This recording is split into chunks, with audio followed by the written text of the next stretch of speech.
A call comes in that your son has been arrested. The attorney on the line sounds calm. He already knows your address, knows your son's full name, knows the make of his car, and then he says something strange. A federal judge has issued a gag order. You're legally prohibited from calling anyone, not your spouse, not the police, not your attorney, and a bonded courier is already on the way to your house to collect $85,000 in cash. You have 40 minutes. The problem is that call came from Montreal, your son's safe at work, and that courier has done it to other people that same day. I'm Daniel Rodriguez from Visionary IT Security, and this is RepSec Wednesday, a show where we explain attacks against executives, brands, influencers, and regular people just like you in the gray space. And this is what scams look like now. Not broken passwords, no malware pop-ups, no badly written phishing emails. The one thing that all these scams have in common is the thing that nobody trains for. And that's the scam that gives you a reason not to verify what's happening with someone. So for years, people were taught to look for suspicious links, suspicious attachments, typos, fake princess asking for wire transfers from God knows where. And for the most part, cybersecurity awareness training has filled in those gaps. But those are not the scams that are causing the biggest losses anymore, right? The attacks are now going after the executives, high net worth families, public figures. And right now, they're not technical anymore. They're more psychological, right? The attacker does not break through your security. They bypass the moment where you would normally stop and confirm, wait, is this real? And the way they do it is almost always the same. They build that fake authority, they create urgency, and then they give you a specific reason you cannot check with anyone else. Once you see this pattern, you can't unsee it. And over the past 12 months, it's been showing up in 3 major fraud campaigns. And I want to walk through each one with you today. The first one we're talking about today is what investigators are calling the phantom hacker scheme. And this one works in 3 stages. So that first stage is you're going to get a phone call from tech support. So that first caller is claiming to be tech support from Microsoft, Apple, maybe your telecom provider. And then they tell you your device has been compromised. Then they walk you through diagnostic steps that are really just installing remote access tools onto your computer or whatever system that you're using. Then the second call comes in, right? Different person, different department, different voice, and this one is claiming to be from your bank. And they confirm suspicious activity was detected. How convenient.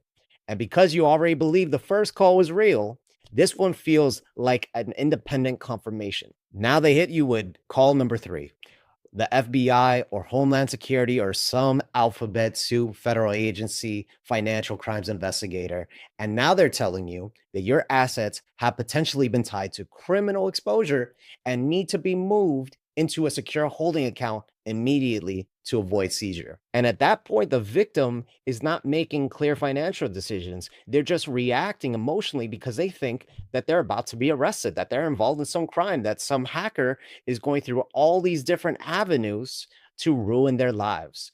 And these 3 institutions or these 3 different entities are telling them the same thing, which leads to further confirmation for the victim that something is going wrong. But here's what actually happened.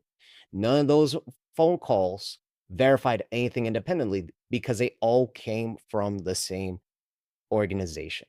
The entire operation is one coordinated script with multiple people that are making these victims experience that there's 3 separate confirmations that an attacker is coming after their whole life and that they are involved in this criminal scheme.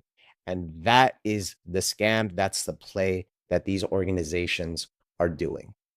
In September 2025, the Department of Justice in the Northern District of Ohio announced convictions tied to a transnational phantom hacker operation.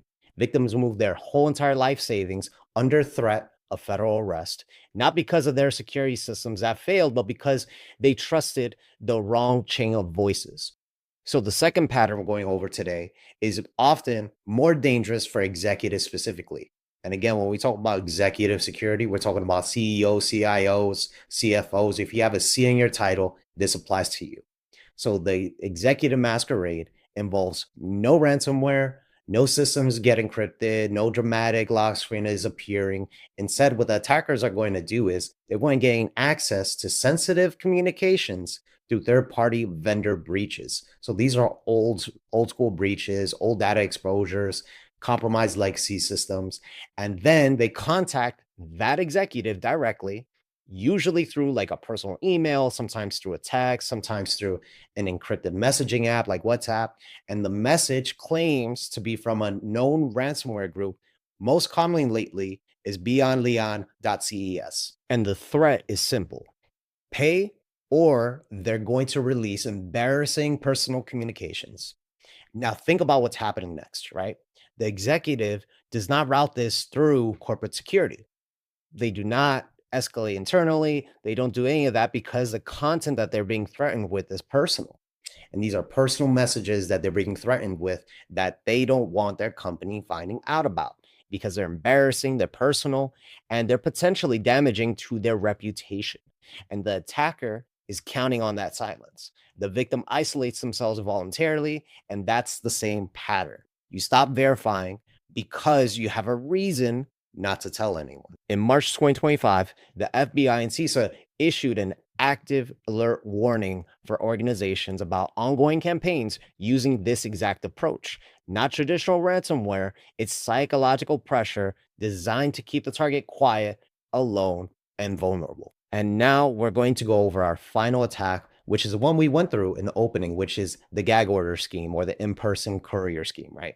So this operation is a little bit more on the sophisticated side because everything inside of it feels to the average person legally believable, right? So the scammer studies public records, property transfers, corporate filings, family relationships, professional bios, and they target affluent families because those are the families who have the money to pay and the urgency to act fast when someone they love is in trouble.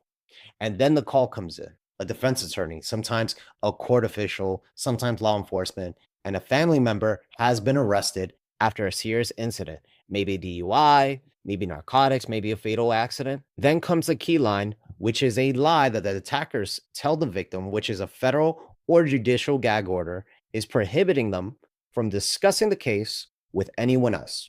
This isolates the victim, and because they're already probably emotionally shocked from the news that their loved one apparently committed a crime or been in a fatal accident or something involving that matter, they don't communicate and they're less likely to make an informed decision and verify that this source that is calling them is in fact who they say they are.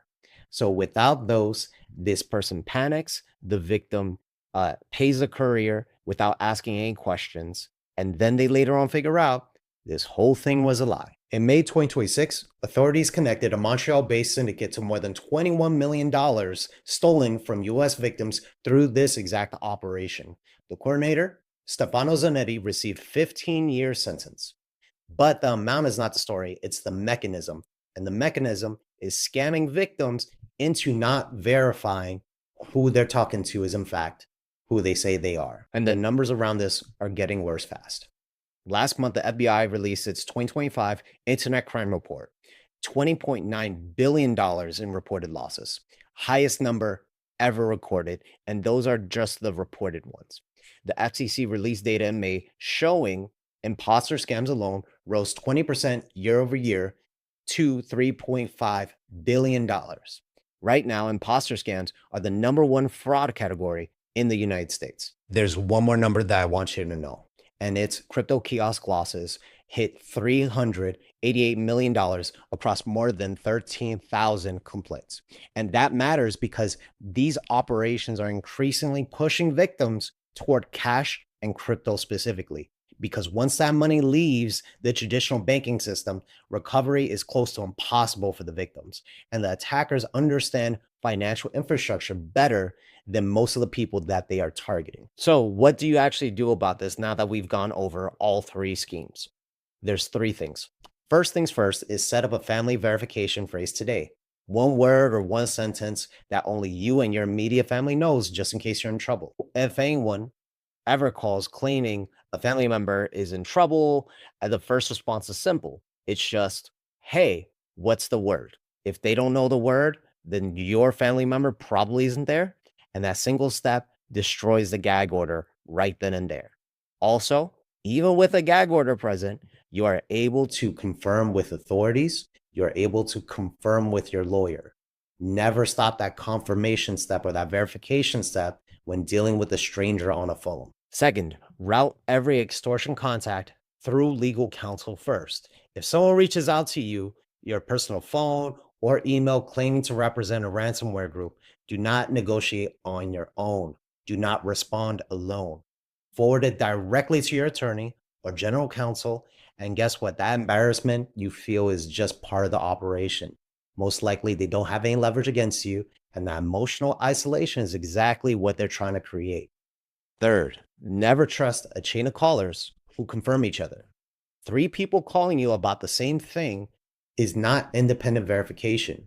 You confirming yourself that each person is who they say they are independently is what will verify that they are who they say they are.